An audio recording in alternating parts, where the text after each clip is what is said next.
அன்பார்ந்த மக்களுக்கு வணக்கம். நான் உங்கள் கார்த்திக் பிள்ளை and welcome to the K TV.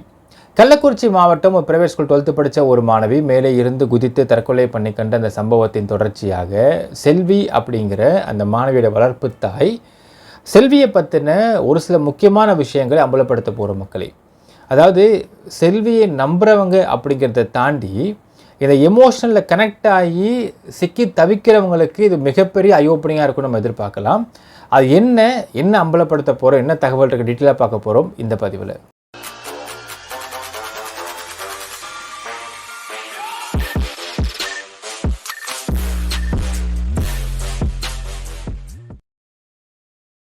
Kallakurichi மாவட்டம் சக்தி மெட்ரிக் பள்ளியில் 12th படிச்சுக்கிட்டு இருந்த ஸ்ரீமதி அப்படிங்கிற பெண் 2022 ஜூலை 12 அன்னைக்கு எங்கே அந்த வாரம் ஞாயிற்றுக்கிழமை அன்னைக்கு வீட்டுக்கு போனால் செல்வி நம்மளை அடித்தே கொன்றுவாளோ அப்படிங்கிற பயத்தில் மேலே இருந்து குதித்து தற்கொலை பண்ணிக்கிட்ட அந்த மாணவி. ஸோ இதை தொடர்ந்து பார்த்திங்கன்னா மக்களே, இதில் ஒரு 17th அன்னைக்கு ஒரு கலவரம். இட் வாஸ் ஆக்சுவலி மோட்டிவேட்டட் கலவரம், எதர்ச்சியாக ஏற்படலை. கலவரத்தை உண்டு பண்ணுவதற்கு செல்வியும் விடுதலை சிறுத்தை கட்சியும் பாடுபட்டு செய்த ஒரு விஷயம் தான் அந்த கலவரம். அந்த பள்ளியை எரிச்சிட்டாங்க, பள்ளி மொத்தமாக எரிஞ்சு போச்சு. திரும்பி அந்த பள்ளி ரெஜினுவேட் ஆகி வரும்னு யாரும் எதிர்பார்க்கல. பட் அவங்க வந்திருக்காங்க. வந்ததை தாண்டி 2 வருஷத்துக்குள்ளே எந்த மாணவி பெயரை வச்சு, ஸ்ரீமதி அப்படிங்கிற பெயரை வச்சு இந்த ஸ்கூலை எரிச்சாங்களோ அதே பெயரை வச்சு டிஸ்ட்ரிக்ட் ஃபஸ்ட்டு மார்க்கும் எடுத்து காமிச்சிருக்காங்க அந்த பள்ளின்னு சொல்லலாம். சரி மக்கள், இப்போ இதில் முக்கியமான விஷயம் என்னென்னால், செல்வி எவ்வளோ பெரிய ஃப்ராட் அப்படிங்கிறத நம்ம அம்பலப்படுத்தணும் இந்த இடத்துல. அதுக்கான சில விஷயம் கிடச்சிருக்கு மக்களே.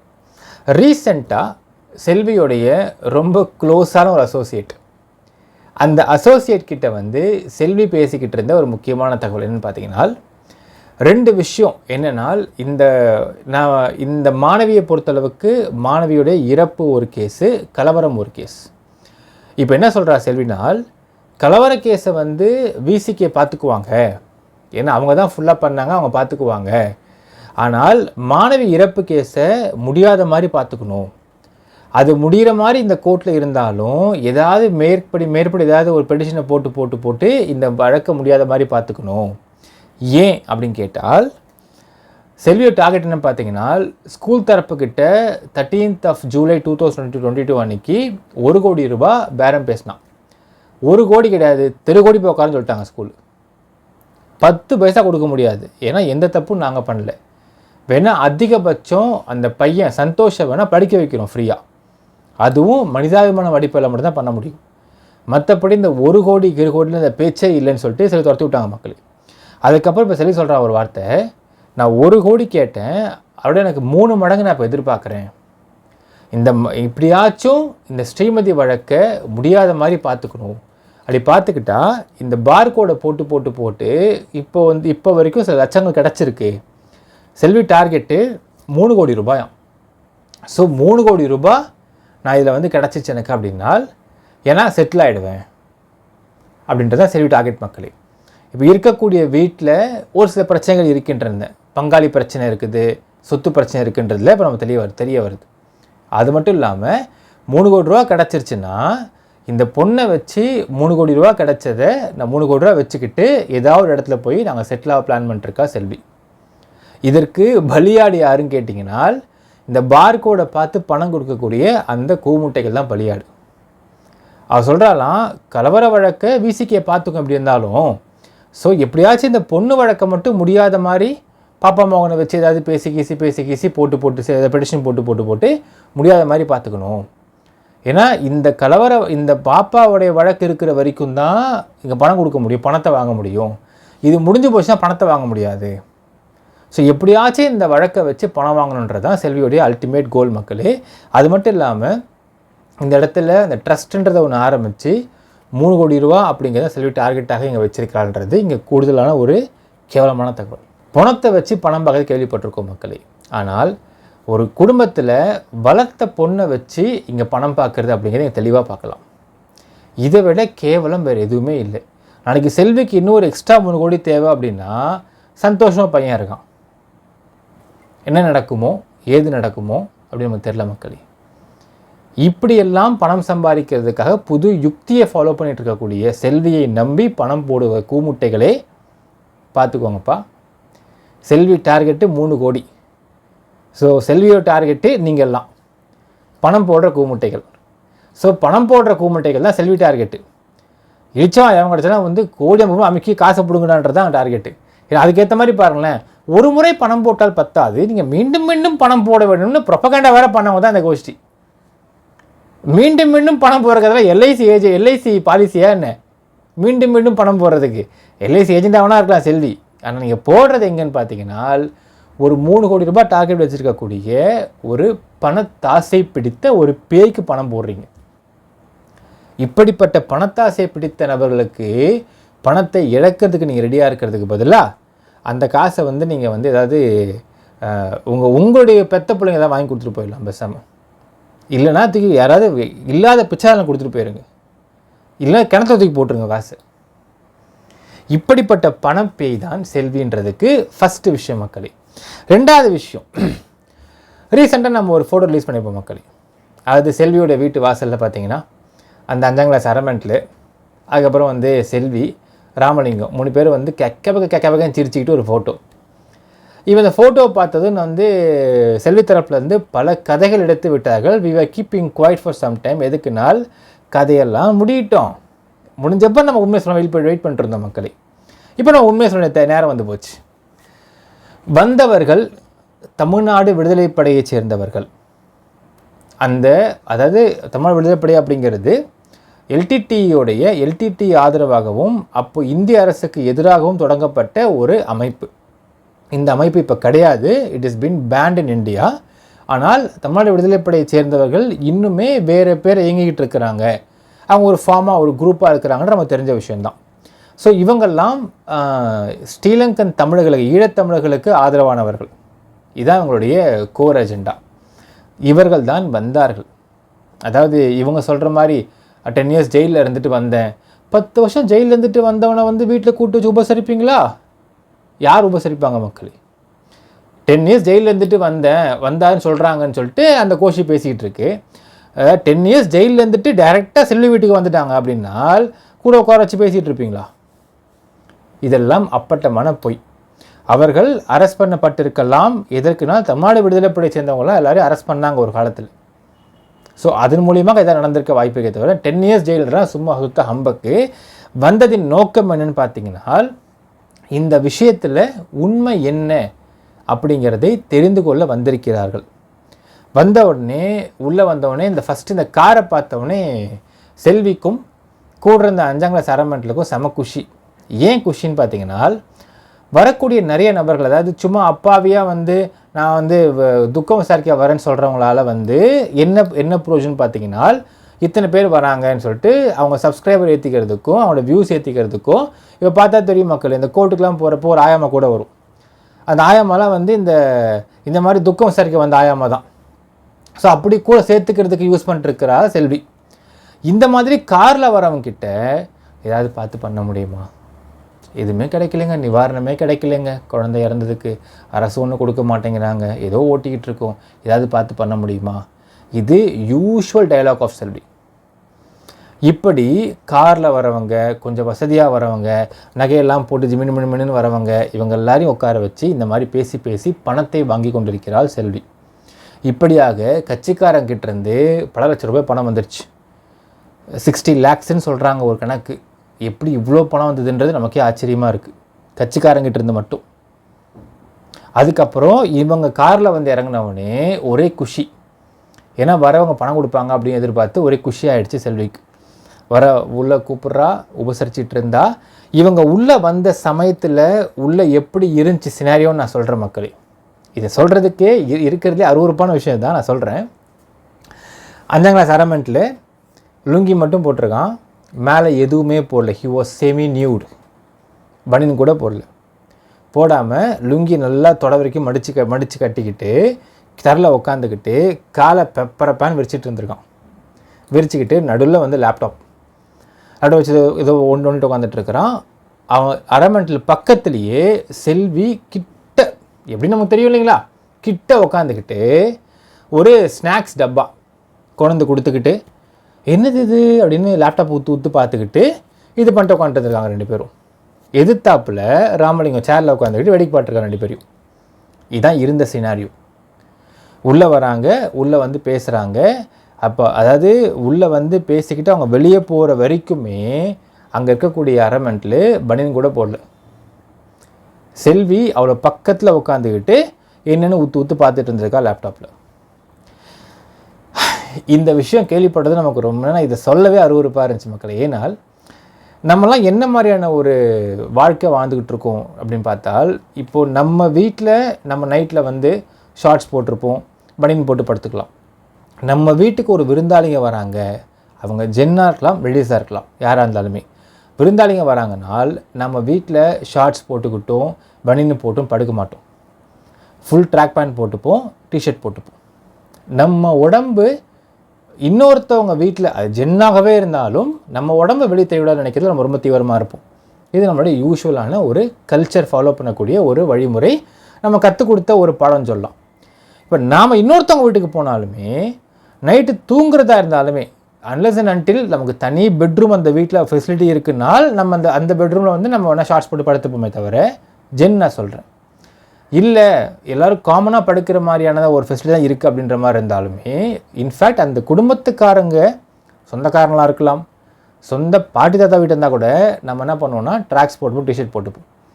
ஒரு சின்ன குழந்தை வரைக்கும் தான் அந்த ஷார்ட்ஸ் போட்டு தெரியறதெல்லாம். ஒரு வயசுக்கு மேலே போயிட்டா ஜென்னாகவே இருந்தாலும் ட்ராக்ஸ் பேண்ட் போடணும், டிஷர்ட் போட்டு தான் வெளியே வரணுன்றது நமக்கு சொல்லிக் கொடுக்கப்பட்ட ஒரு பாடம். இப்படி இருக்கும் பட்சத்தில் செல்வி வீட்டுக்கு அந்த 5ஆம் கிளாஸ் அரமெண்ட்டில் பனியன் கூட போடாமல் லுங்கியை மட்டும் கட்டிக்கிட்டு உள்ளே உட்காந்துட்டு இருந்திருக்கான் அப்படிங்கிறதை நம்ம சொல்கிறதுக்கு கூட நமக்கு அருவருப்பாக இருக்குது. வெளியே வந்ததுனால அந்த பனியனை மட்டும் போட்டு வந்திருக்கான்றதையும் சொல்கிறாங்க. சரி, இப்போ ஏன் வெளியே சிரிச்சாங்கன்றதுக்கான காரணம் வேணும் இல்லைங்களா, அதையும் சொல்கிறேன். ஆஸ் யூஷுவல் ஏதாவது கொஞ்சம் பார்த்து பண்ணுங்கள், அரசாங்கத்துக்கிட்ட ஏதாவது வந்து நீங்கள் முறையிட முடியுமா, அரசாங்கத்துக்கிட்ட சொல்லி நிவாரணம் கிடைக்க வைக்க முடியுமான்னு கேட்டிருக்கா செல்வி. அப்பொழுது அவங்க சொன்னாங்க, நான் அதாவது செய்கிறேங்க. எதுக்குன்னா ஃபஸ்ட் என்ன பண்ணாங்கன்னா உள்ளே வந்து பேசியிருக்காங்க. பேசினப்பையும் அந்த கதையெல்லாம் அந்த யூஷுவல் கதையெல்லாம் சொல்லிவிட்டு இது கொலை தான் பேசிகிட்டு இருந்திருக்கா. பேசிவிட்டு அங்கே இருந்துட்டு அவங்க எல்லோரும் கிளம்பி அந்த சமாதிக்கு போயிருக்காங்க. அந்த பொண்ணு சமாதிக்கு போயிருக்காங்க. சமாதியில் செல்வியை வந்து பேச வச்சு அவங்க ஷூட் பண்ணிருக்காங்க ஃபோனில். திரும்பி கொண்டு வந்து இங்கே விட்டுருக்குறாங்க. விட்டதுக்கப்புறம் கேட்டிருக்காங்க இந்த மாதிரி என்னென்னா, இது மாதிரி ஏதாவது கொஞ்சம் பார்த்து பண்ண முடியுமா, செய்ய முடியுமா, ஏதாவது கொஞ்சம் ஹெல்ப் பண்ண முடியுமா, இல்லை நீங்கள் ஏதாவது கொடுத்தாலும் சரி தான், அவங்க கச்சேரி தான் கொடுத்தாலும் சரி தான், இல்லை அரசாங்கத்தில் முறையிட்டு ஏதாவது நிவாரணம் கிடையாமல் கேட்டிருக்கான். அப்போது அவங்க கேட்டிருக்காங்க, இப்போ எப்படி சமாளிக்கிறீங்கன்னு கேட்டதுக்கு, இல்லை இது மாதிரி ட்ரஸ்ட்லாம் இருக்குது, அது வந்து ஏதோ கொஞ்சம் பணம் வந்துக்கிட்டு இருக்குது, பரவாயில்ல வந்துட்டுருக்கு, வச்சு சமாளிச்சுட்ருக்கோம் அப்படின்னு சொல்லி பேசியிருக்கான். அப்போது அந்த சமயத்தில் பரவாயில்ல நல்லா ஒழுங்கு வருதான்னு கேட்டதுக்கு, அப்போது செல்வி வந்து வடிவேல் அந்த அரமெண்ட்டில் பார்த்துட்டு சிரிச்சுக்கிட்டு, இல்லை ஓரளவுக்கு வருது தான், ஆனால் அது பத்த மாட்டேங்குது அப்படிலாம் பேசிக்கிட்டு இருந்த கான்வர்சேஷனில் வந்த சிரிப்பு தான் அந்த சிரிப்பு. அது வந்து அப்படியே கொலை மிரட்டல் விட்டாங்களாம், இவங்க வந்து சிரிச்சிக்கினே வழி அமைச்சாங்களாம். ஏன் 100 ஃபோன் பண்ணி தான் உடனே அங்கேருந்து கொலை மிரட்டல் விட்டால் 100 தான் ஃபோன் பண்ணுவாங்க மக்கள். நம்ம யாராக இருந்தாலுமே வீட்டுக்கு ஒருத்தவங்க வராங்க, யாருன்னே தெரில, கொலை மிரட்டல் விட்டால் என்ன பண்ணுவோம், நம்ம உடனே போலீஸ்க்கு இன்ஃபார்ம் பண்ணுவோம், அவங்க லாக் பண்ணி வைப்போம், வந்து போலீஸ் அரெஸ்ட் பண்ணி கூட்டு போய் சொல்லுவோம். இதான் நம்ம செய்வோம் ஜென்ரலாக பார்த்தீங்கன்னா. ஆனால் அந்த இடத்துல பேசப்பட்ட விஷயமே வேறு. பணத்தை பற்றி பேசுகிறாங்க, பணம் கிடைக்குமான்னு கேட்குறாங்க, நிவாரணம் கிடைக்குமா கேட்குறாங்க. அவர்களும் என்ன சொன்னாங்கன்னால், இந்த பாருங்கம்மா, நான் உங்கள் தரப்பு மட்டும் நான் கேட்டு நாங்கள் முடிவெடுக்க முடியாது, நாங்கள் 2 தரப்பையும் நாங்கள் கேட்கணும், 2 தரப்பையும் கேட்கணும், நாங்கள் அனலைஸ் பண்ணுவோம், பண்ணிவிட்டு உங்கள் தரப்பில் நியாயம் இருந்தால் என் கட்சியின் சார்பாக நாங்கள் அறிக்கை விடுவோம், விட்டுட்டு நாங்கள் நிவாரணம் ட்ரை பண்ணுறோன்னு சொல்லிட்டு போயிருக்காங்க மக்களே. அதற்கு பிறகு அவர் ரவிக்குமாரையும் பார்த்துருக்கிறார்கள். பார்த்து மொத்தத்தையும் விசாரிச்சிருக்காங்க, ஊர் மக்கள்கிட்டையும் விசாரிச்சிருக்காங்க. ஊர் மக்கள்கிட்ட விசாரிக்கப்போ காரி துப்பியிருக்காங்க செல்வியை பற்றி. இதெல்லாமே ரெக்கார்ட் பண்ணியிருக்காங்க. அவங்க ரெக்கார்ட் பண்ணி இவங்க தலைமையில் போட்டு காமிச்சிருக்காங்க. அப்புறம் தான் அவங்க முடிவுக்கு வந்திருக்காங்க, செல்வி மிகப்பெரிய ஃப்ராடு அப்படின்னு. ஆக்சுவலாக அவங்க வந்து பிளாங்க் மைண்டில் வந்திருக்காங்க. இங்கே ஃபர்ஸ்ட் தி கேம் டு செல்வி, அப்புறம் அங்கே ஸ்கூல் தரப்பு, பள்ளி தரப்பு, அதுக்கப்புறம் ஊர் மக்கள், அந்த ஊர் மக்கள், ஊர் பஞ்சாயத்து தலைவர் எல்லாரையும் பார்த்துருக்காங்க. பார்த்து மொத்தமாக ரெக்கார்ட் பண்ணியிருக்காங்க. மொத்தத்தையும் ரெக்கார்ட் பண்ணி அவங்க தலைமையில் கொண்டு போய் கொடுத்து, தலைமை ஃபுல்லாக செக் பண்ணிவிட்டு, ஏதோ தப்பாக இருக்குப்பா இந்த பொம்பளை லேடி பார்க்குறதுக்கு, வேண்டாம் சொல்லிட்டு அது தள்ளாமல் விட்டுருக்காங்க அந்த விஷயத்துலேருந்து.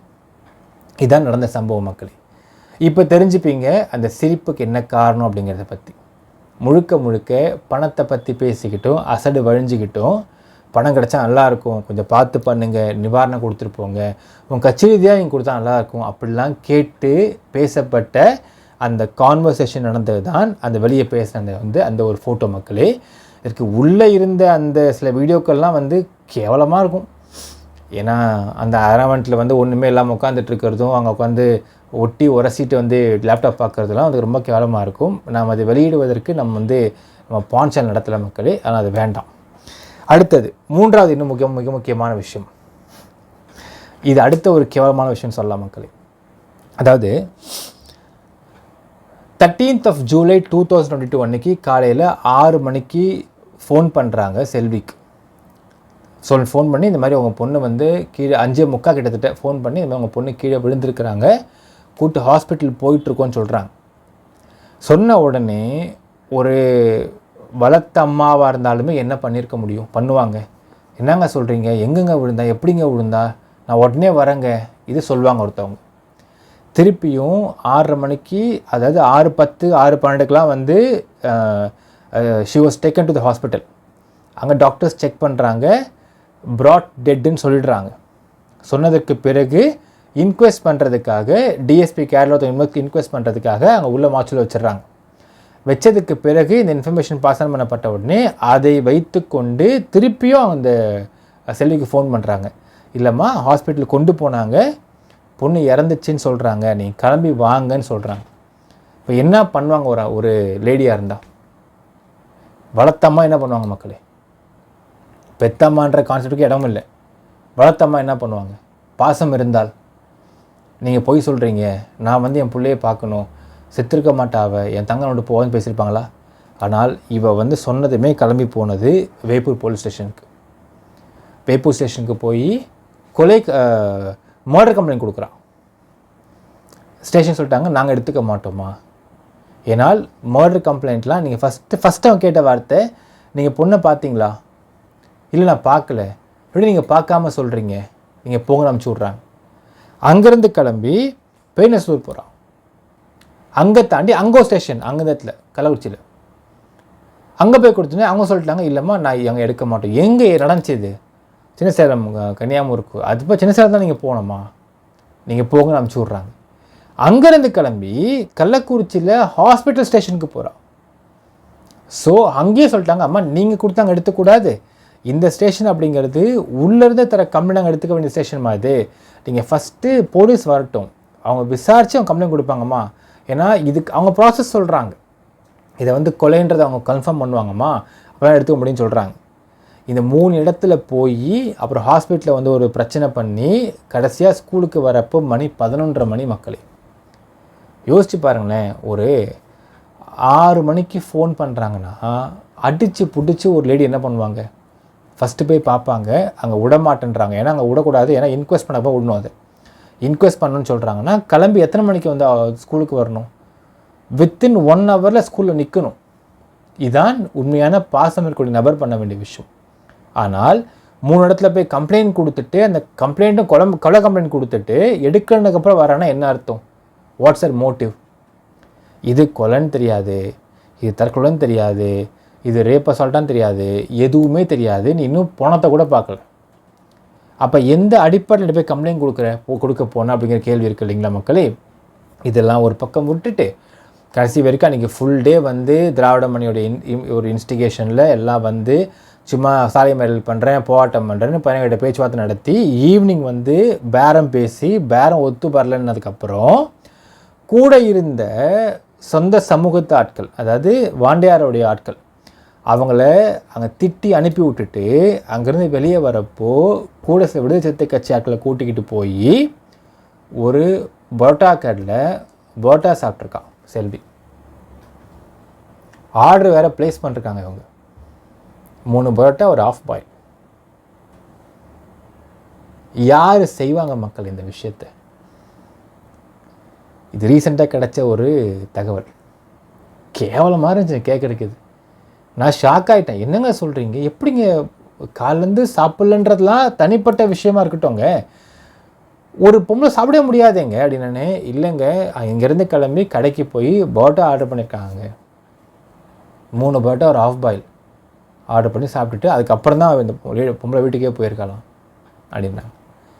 வீட்டுக்கு போனதுக்கப்புறம் அதுக்குள்ளே விபரநாராயண அவர்களை வீட்டுக்கு வந்து பார்க்குறாரு. வீட்டுக்கு போனதுக்கப்புறம் அதாவது இவ ஏன் லேட்டாக வந்தா அப்படிங்கிற காரணத்தை நான் விசாரிக்கிறப்ப இது தெரியுது மக்களே. அதாவது இவ போகிறதுக்குள்ளே விபரநாராயணன் வந்துட்டார். ராமலிங்கம் அவங்க வந்து சிங்கப்பூர்லேருந்து கிளம்பி வந்துட்டான்.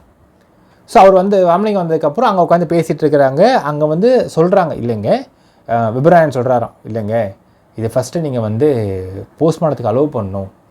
இது வந்து போலீஸ் போஸ்ட்மார்ட்டம் பண்ணதுக்கப்புறம் தாங்க நமக்கு தெளிவுடையும் அவர் வந்து பேசிகிட்டு இருக்கிற விஷயத்தை பற்றியும். அப்போது செல்வி அங்கேருந்து வந்துக்கிட்டு யார் நாயை உள்ளே விட்டது, நாயை வெளியே போக சொல்லுன்னு கத்தியிருக்கான். நல்லா பரோட்டா சாப்பிட்டு ஆஃப் பாயில் சாப்பிட்டு திரும்ப வந்து கத்தியிருக்கான். யாராவது அப்படி பரோட்டா ஆஃப் பாயில் சாப்பிட மனசு வருமா மக்களே? அதாவது வளர்த்த அம்மா அப்படின்றது ஒரு பக்கம் இருந்தாலும் பாசமுள்ள ஒரு லேடியாக இருந்தாங்கனால் சாப்பிடவே மாட்டாங்க. பக்கத்தில் கெஞ்சுவாங்க எல்லாரும், சாப்பிடுங்க, தண்ணியாவது குடிங்க, காஃபியாவது குடிங்கன்பாங்க. நம்ம எவ்வளோ டெத்துக்கெலாம் போயிருக்கோம், டெத்துலாம் பார்த்துருக்கோம். காஃபியாவது குடிங்க தயவுசெய்து, ஏங்க இப்படி பண்ணுறீங்கன்னு கெஞ்சுவாங்க. ஆனால் 3 பரோட்டா ஒரு ஆஃப் பாயில் ஆர்டர் பண்ணி சாப்பிட்டு தெம்பாக அடுத்த நாளை வந்து அந்த வீடியோ பேசுறதுக்கு தெம்பேற்றிக்கிட்டு இருக்கிறா செல்வினால் என்ன மாதிரியான ஒரு மோட்டிவ் நீங்கள் பார்க்கலாம் மக்களே. ஃபஸ்ட்டு டே பணத்தை கூட பார்க்காம கொலை கம்ப்ளைண்ட் போய் கொடுத்தவ தான் செல்வி அன்னைக்கு 13th ஜூலை அன்னைக்கு. அப்பயே நம்ம தெரிஞ்சுக்கலாம் எப்படி நீங்கள் கொலைன்னு சொல்ல முடியும், ஆன் வாட் கிரவுண்ட்ஸ்னு ஒரு கேள்வி இருக்குது. அப்போது முழுக்க பேரம் படியில் அடுத்து என்ன பண்ணோம், பேரம் படியிலன்றப்போ அந்த கடைசிக்கும் காசு வாங்க முடியல, கலவரம் பண்ணி கலவரத்தில் சில திருட்டு வந்த பொருளாக இருக்குது, அதெல்லாம் வந்து பங்கு பிரிஞ்சு போச்சு. இப்போ தனியாக தனக்குன்னு காசு வேணும், என்ன பண்ணுறதுன்னு பார்த்துட்டு நக்கீரன் பிரகாஷோடைய ஒரு சப்போர்ட்டில் ஒரு ட்ரஸ்ட் ஆரம்பித்து ட்ரஸ்ட்டு மூலிமா இப்போ வந்து பணம் வாங்கிக்கிட்டு யோசிச்சு பாருங்கள் மக்களே. அந்த பொண்ணு அந்த 11th படிக்கிறப்போ ஒரு பிரச்சனை வருது. அந்த பிரச்சனை வந்த சமயத்தில் அந்த பொண்ணை அவளுக்கு வந்து ஒரு அட்ராக்ஷன் இருக்குன்னு சொல்லலாம்.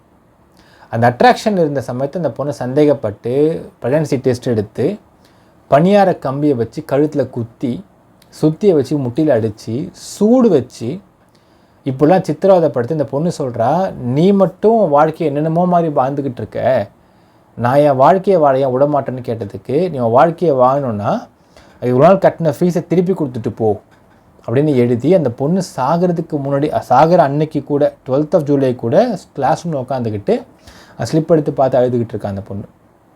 Title named my fees my கடன். இப்படி எழுதி கொடுத்து அப்போ கூட பணம் தான் மோட்டிவ், பணம் தான் மொத்தமாக, பணம் தான் எல்லாமே அப்படிங்கிற ஒரு கேவலமான எண்ணம் படைத்த செல்வி இப்போது she is keeping 3 crores of target. எவன் ஒரு அப்பம் வீட்டு காசுன்னு தெரில. உழைக்கக்கூடாது, வேறு சிந்தக்கூடாது, ஊரை ஏமாற்றணும், மக்களை ஏமாற்றணும், ஊரை ஏமாற்றி மக்களை ஏமாற்றி வளர்த்த பொண்ணுடைய பணத்தையும் படத்தையும் வச்சு கேவலமான செக்ஸ் கதைகள்லாம் சொல்லிக்கிட்டு அருவருப்பான கதைகள்லாம் சொல்லிக்கிட்டு இப்படி பணம் வாங்கிக்கிட்டு இருக்கக்கூடிய இந்த ஒரு ஜென்மத்தை என்னன்னு சொல்கிறது மக்களே. தமிழக அரசாங்கம் பண்ண மிகப்பெரிய தவறுன்னு பார்த்தீங்கன்னா 14th ஜூலை வந்து போஸ்ட்மார்ட்டம் போனதுக்கு பிறகு அவன் ப்ரொடெஸ்ட் பண்ணா பார்த்தீங்களா, அப்பயே அரெஸ்ட் பண்ணி ரிமாண்ட் பண்ணிருக்கணும். அரெஸ்ட் பண்ணி ரிமாண்டுக்கு முன்னாடி கூப்பிட்டு அந்த பொம்பளை ஒரு 4 வெளுத்து கேட்டிருந்தா இந்த எல்லா உண்மையும் அன்றைக்கே வெளியே வந்திருக்கும். கடைசி வரைக்கும் செல்வியை அரெஸ்டே பண்ணாமல் காபந்து பண்ணிக்கிட்டு இருக்குது தமிழ்நாடு அரசு, திரு மு க ஸ்டாலின் அவர்கள். இதுக்கான விளைவு என்னென்னு பார்த்தீங்கன்னா, ஒரு பள்ளி எரிஞ்சது, கலவரம் பண்ணது. மக்களை யோசிச்சு பாருங்கள், 10th and 12th மட்டும்தான் வேறு ஸ்கூலில் போயிட்டு அந்த சக்தி பள்ளிக்கூடத்தில் எரிஞ்சதுக்கு பிறகு 10th and 12th மட்டும்தான் வேறு ஸ்கூலில் வேறு ஒரு பாலிடெக்னிக் காலேஜில் வந்து கிளாஸ் ரூம் கொடுத்து அந்த கிளாஸ் ரூமில் உட்காந்து அவங்க வந்து பாடம் படிச்சுக்கிறாங்க லைவாக. கிட்டத்தட்ட 2000க்கும் மேற்பட்ட குழந்தைகள், அதாவது தமிழ்நாட்டில் உள்ள எல்லா ஸ்கூலுமே பசங்க ஸ்கூலுக்கு போயிட்டுருக்கு. அவர் 2000 குழந்தைங்க மட்டும் ஃப்ரம் தி ப்ரீகேஜிலேருந்து டில் 9th வரைக்கும் ஸ்கூலுக்கு போக முடியல. ஏன்னா இவ பண்ண கூத்து, ஸ்கூலுக்கு போகலை, வெறும் ஆன்லைன் கிளாஸ் தான். அப்பையும் எந்த பேரண்ட்ஸுமே அந்த 2000 பசங்க பேரண்ட்ஸுமே வேறு பள்ளிக்கூடத்தை போய் சேர்க்கல. அடுத்து என்ன ஆக போகுதுன்னு தெரியலன்ற பயத்தில் அவங்க இல்லை. எப்படியும் வருவாங்க, ஸ்கூல் நடத்துவாங்க, படித்தா ஒன்லி ஆன் திஸ் ஸ்கூல் அப்படிங்கிறத ரொம்ப ஸ்ட்ராங்காக நின்றுருக்கிறாங்க அந்த 2000 குழந்தைங்களோட பேரண்ட்ஸுமே. இப்போ ஏற்பட்ட பள்ளிக்கூடத்தை எரிச்சது மட்டும் இல்லாமல் அடுத்த ஒரு 15 நாளுக்கு அந்த பள்ளிக்கூடத்துக்கு பந்தோபஸ்து 2000 போலீஸ்க்கு மேலே 2000+ போலீஸு 144 போட்டிருந்தாங்க அந்த சமயத்தில். அவங்களுக்கு தெரியும், கிட்டத்தட்ட 12 டிஸ்ட்ரிக்டோட எஸ்பி அங்கே கண்ட்ரோல் இருந்தார். வேறு வேலை கிடையாதுல்ல அவங்களுக்குலாம். 12 டிஸ்ட்ரிக்ட் எஸ்பி, 2000 போலீஸு, எத்தனை வஜ்ரா வேனு, எவ்வளோ அரசாங்கத்துடைய பணம் அங்கெல்லாம் வேஸ்ட் ஆச்சு அந்த சமயத்தில். இத்தனை பேருக்குமே சாப்பாடு செலவு என்னாச்சு, தங்கிறது என்னாச்சு, அவங்க குடும்பத்தை விட்டிங்க வந்தது என்னாச்சு, யாரால்? செல்வின்ற ஒரே ஒரு பணப்பேயால். இன்றைக்கும் வேடிக்கை பார்த்துக்கிட்டு இருக்காரு திரு மு.க. ஸ்டாலின் அவர்கள். இன்றைக்குமே இப்போ வரைக்கும் வேடிக்கை பார்த்துட்ருக்காரு மு.க. ஸ்டாலின் அவர்கள். எத்தனை போலீஸ் அடி வாங்கினாங்க, எத்தனை போலீஸ் அடிபட்டாங்க. ஒரு பெண் காவலர் கோமாவில் இருந்தாங்க. எத்தனை வயதான போலீஸ்க்கு முட்டி அடிபட்டுச்சு, தலை அடிபட்டுச்சு, எத்தனை பேருக்கு மூச்சுடாமல் கஷ்டப்படுறாங்க. நிறைய ஃபோட்டோஸே பார்த்துருவோம் மக்களே. சில போலீஸ்லாம் யூனிஃபார்ம் போட்டிருந்தால் கொன்றுவாங்களோன்ற பயத்தில் யூனிஃபார்மை கழட்டிட்டு அங்கேயே படுத்துக்கிறதுக்கு ஏன்னா வெவ்வேறு டிஸ்ட்ரிக்ட்லேருந்து வந்திருக்கிறாங்க போலீஸ்லாம். அவங்களுக்கு சூட் ரூம் போட்டு கொடுக்க முடியுமா என்ன? they cannot even provided by any accommodations. அங்கேயே எரிஞ்ச இடத்துலையே அவங்க அதாவது எரிய முன்னாடி சொல்கிறேன், அங்கேயே படுத்துக்கணும் அப்படி இருந்தாங்க. அந்த போலீஸ்லாம் கலவரத்தை அன்றைக்கி பார்த்தீங்கன்னா எங்கே இந்த ட்ரெஸ்ஸில் இருந்தால் நம்ம அடித்து கொண்டுவாங்கன்ற ஒரு எண்ணத்தில் யூனிஃபார்மை கழட்டி பேக்கில் வச்சுக்கிட்டு லுங்கி கட்டிகிட்டு இருந்தாங்க. இப்போ ஏற்பட்ட கலவரம். இந்த கலவரத்துக்கு யார் மிக முக்கியமான காரணம் பார்த்தீங்கன்னா செல்வி அண்ட் விடுதலை சிறுத்தை கட்சி, திராவிட மணிலாம் சேர்ந்து. எதுக்குன்னா ஜஸ்ட் ஃபார் த பிளடி மணி. இத்தனை போலீஸ் அடிபட்டு இத்தனை பேர் வாழ்க்கை வீணாக போய் கிட்டத்தட்ட இவளை நம்பி வந்த 650 பசங்களுடைய வாழ்க்கையும் போச்சு. கலவர வழக்கு போட்டாச்சு. எத்தனை செக்ஷன்ஸ், ஆல்மோஸ்ட் 30 செக்ஷன்ஸ் மேலே போட்டிருக்காங்க. அவ்வளோதான் மக்களே. இந்த கலவர வழக்கு சார்ஜ் ஷீட் போட்டதுக்கு பிறகு அந்த பசங்களும் கன்விக்ஷன் தான், டைரக்ட் கன்விக்ஷன்ஸ், எந்த பேச்சுமே இல்லை, டைரெக்டாக வீச்சுதான்ற மாதிரி தான். ஏன்னா அந்த அளவுக்கு ஆதாரம்லாம் பர்ஃபெக்டாக எடுத்து வச்சுருக்காங்க. நீ இருந்தியா? ஆமாம் இருந்தேன். அதிகபட்சம் என்ன பண்ண முடியும்? ஐயா தயவுசெய்து கொஞ்சம் கம்மி பண்ணி கொடுங்கன்னு கேட்கலாம் ஜட்ஜுக்கிட்ட. அவ்வளோதான். அவன் யார் பொண்ணு கொடுப்பா? எங்கே போய் வேலை பார்க்க முடியும்? ஒன்றுமே இருக்க போகிறதில்ல வாழ்க்கையில். அவங்க வாழ்க்கை பூரா வாழ்க்கையே டோட்டலாக அவுட், முடிஞ்சு போச்சு, சோழி முடிஞ்சு. 650 பசங்க வாழ்க்கை செல்வியால் போச்சு. 2000 பசங்களுடைய படிப்பு செல்வியால் போச்சு. இதெல்லாம் 14th ஜூலை அன்றைக்கே அரெஸ்ட் பண்ணி தூக்கி ரிமாண்ட் பண்ணியிருந்தாங்கன்னா இந்த எந்த பிரச்சனையும் இல்லாமல் இருந்திருக்கும். இன்று வரை செய்யவில்லை. தமிழக அரசாங்கம் திரு மு.க. ஸ்டாலின் அவர்கள் செல்வியை ஏன் இப்படி தூக்கி தாங்கி பிடிச்சிக்கிட்டு இருக்காரு அப்படிங்கிறது அவருக்கு புரியல. அவர் பாம்புக்கு பால் வாத்துக்கிட்டு இருக்காரு. நாளைக்கு அவரையே அது கொத்துன்றதை அவர் கூடிய சீக்கிரம் புரிஞ்சுப்பார். மக்கள் விரைவில் புரிந்து கொள்வார். இப்போ ஏற்பட்ட கலவரம் நடந்து கிட்டத்தட்ட இத்தனை பேர் வாழ்க்கை வீணாக போய் இத்தனை போலீஸ் அடி வாங்கி இத்தனை போலீஸ் அங்கே பந்தோபஸ்துக்கு இருந்து இந்த அளவுக்கு ஏற்பட்ட கலவரத்தை மூடி மறைக்கிறதுக்காக பிசிகே பார்த்துப்பாங்க அதை அப்படின்னு அசால்ட்டாக இருந்துகிட்ருக்கா. இப்போ இவ்வளோ ஒரே மோட்டிவ் என்னென்னால் எப்படியாச்சும் அந்த பார்கோடை போட்டு ஆல்ரெடி லட்சங்கள் சம்பாதிச்சாங்க கேள்விப்படுறோம் மக்களே. இன்னும் எந்தெந்த கூமுட்டை கிடைப்பான், எவ்வளோ கூமுட்டையும் கிடைக்கும், அந்த கூமுட்டையை பிரெயின் வாஷ் பண்ணி நான் கஷ்டப்படுறோம், ஒன்றுமே இல்லாமல் இருக்கும்னு சொல்லி இந்த பஞ்ச பாட்டு பாடி சம்பாரித்து அவள் டார்கெட்டு 3 கோடி ரூபாய். 3 கோடி சம்பாதிக்கணும், செட்டில் ஆகணும்.